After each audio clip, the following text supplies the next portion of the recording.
On January 20th, 2025, Donald Trump stepped back into the Oval Office, and almost immediately the world changed. This is the story of Trump's second term. Who won, who lost, and what happens when the most powerful office on Earth is run like a reality TV show with nuclear codes.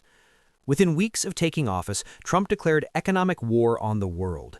He imposed sweeping tariffs on China, the European Union, Canada, and Mexico. By April 2025, he announced so-called Liberation Day tariffs, across-the-board levies averaging over 20% on nearly every country on Earth, the highest U.S. tariff rates in over a century. China was hit hardest, with cumulative tariffs on Chinese goods reaching over 100%. Beijing fired back with equivalent retaliatory tariffs, export restrictions on rare earth minerals critical to American tech and defense manufacturing, and a quiet campaign to redirect its trade flows toward Europe and Southeast Asia. The European Union, Canada, and other allies either respond with counter-tariffs or diplomatic flattery. Economists estimated the tariffs functioned as the largest tax increase on American consumers in modern history, adding thousands of dollars to the annual cost of living for the average household. Trump's relationship with America's allies became one of open antagonism. Trump threatened to withdraw from NATO unless member states spent 5% of GDP on defense, a figure no country had ever reached, including the United States itself.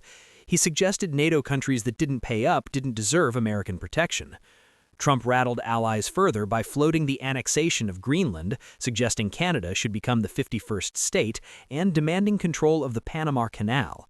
By mid-2025, America's relationship with its closest allies was more fractured than at any point since World War II. Trump entered office promising to end the war in Ukraine in 24 hours. What followed was a pressure campaign against Kiev, threatening to cut military aid, publicly humiliating President Zelensky in the Oval Office, and demanding Ukraine surrender territory to Russia as a condition of any ceasefire.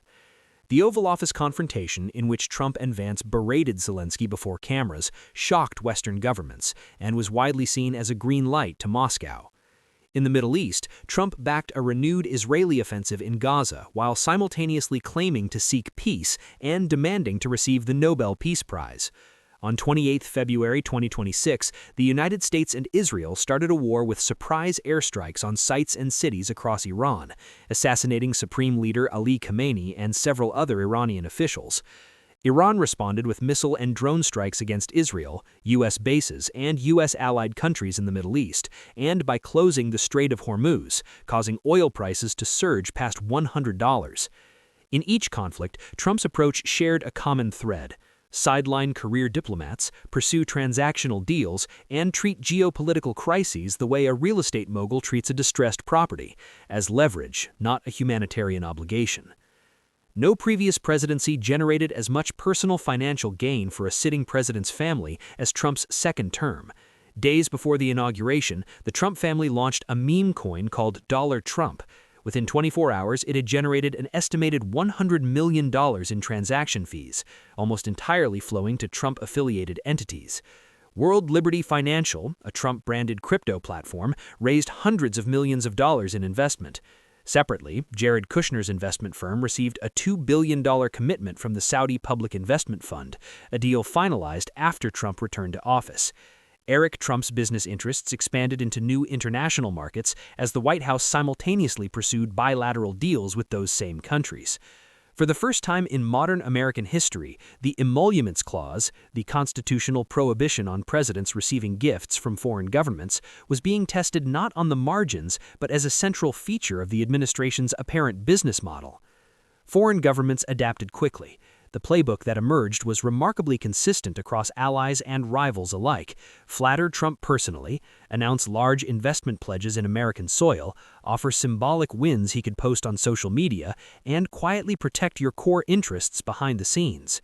Japan's Prime Minister Ishiba was among the first to crack the code, visiting Trump at Mar-a-Lago before the inauguration with a pledge of $1 trillion in U.S. investments.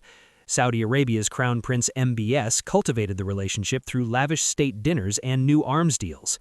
India's Prime Minister Modi promised tech manufacturing and energy partnerships. Even smaller nations like Vietnam and Indonesia offered investment packages and tariff concessions, winning temporary exemptions from the worst levies. The United Kingdom, meanwhile, deployed its most reliable asset, a royal invitation, offering Trump a second rare state visit with King Charles. The meta-strategy, analysts noted, was this: don't fight Trump's ego, feed it. Give him something he can call a victory, frame it as his personal deal-making genius, and he'll move on to the next target. Nations that went toe-to-toe with him often fared worse than those who gave him a ribbon-cutting ceremony. In April 2025, Financial Times columnist Robert Armstrong coined a term that instantly went viral: taco. The theory, born from careful pattern analysis, was deceptively simple. Trump announces maximalist, aggressive policies with apocalyptic rhetoric. Markets panic, allies and adversaries push back, and then Trump folds. Taco, critics noted, was not a new pattern. Throughout his first term and now his second, Trump repeatedly threatened tariffs, sanctions, military action, or diplomatic rupture, then softened or reversed. He threatened to leave NATO, then didn't. He threatened to cut Ukraine's aid entirely, then partially resumed it. He threatened 100% tariffs on BRICS nations if they moved away from the dollar, then nothing happened. For sophisticated foreign governments, taco became a strategic framework: hold firm, weather the storm, wait for the markets to do the heavy lifting. One reliable mechanism that repeatedly caused him to reverse course was the financial markets. Trump has repeatedly cited the Dow Jones as a personal report card. When markets crashed following Liberation Day, Trump first insisted he wasn't watching. Then social media posts suggested otherwise. Within 72 hours, his tone began to shift. Within 96 hours, the pause was announced. Bond markets proved even more powerful. As U.S. Treasury yields spiked, a signal that global investors were losing confidence in American debt, former Treasury officials noted that a true Treasury market crisis, in which foreign holders began dumping U.S. bonds, would be an existential economic event that no tariff revenue could offset. Strategically, this gave savvy adversaries a roadmap: coordinate with allies to signal displeasure through capital flows. Let the bond market send the message that no tweet can override. If there was one clear beneficiary of Trump's second term, it was Russia, and it achieved this almost entirely through inaction. NATO's cohesion frayed as Trump openly questioned the alliance's mutual defense commitment.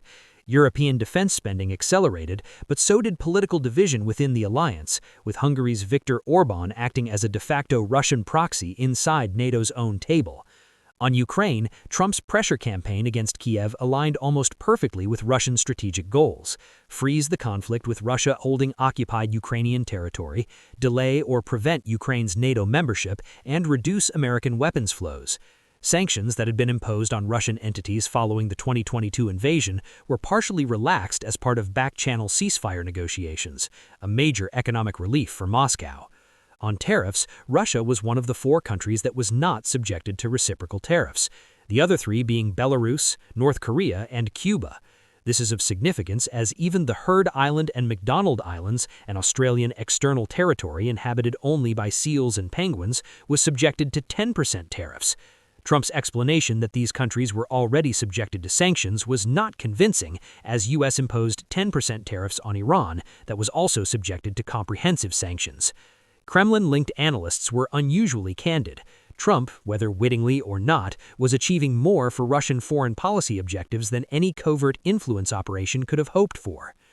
Trump repeatedly threatened to impose 100% tariffs on any country that moved away from the U.S. dollar in international trade, yet his presidency accelerated exactly that trend.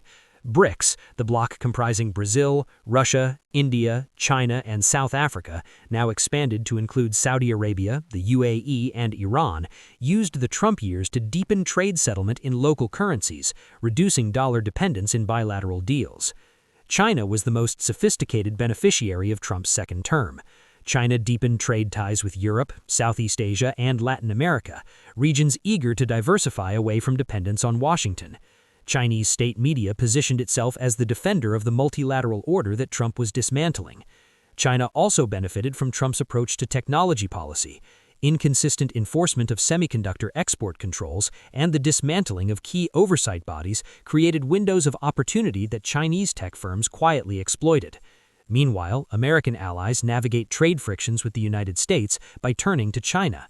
From late 2025, several key European leaders visited China aiming to secure economic agreements and to create warmer ties with Beijing.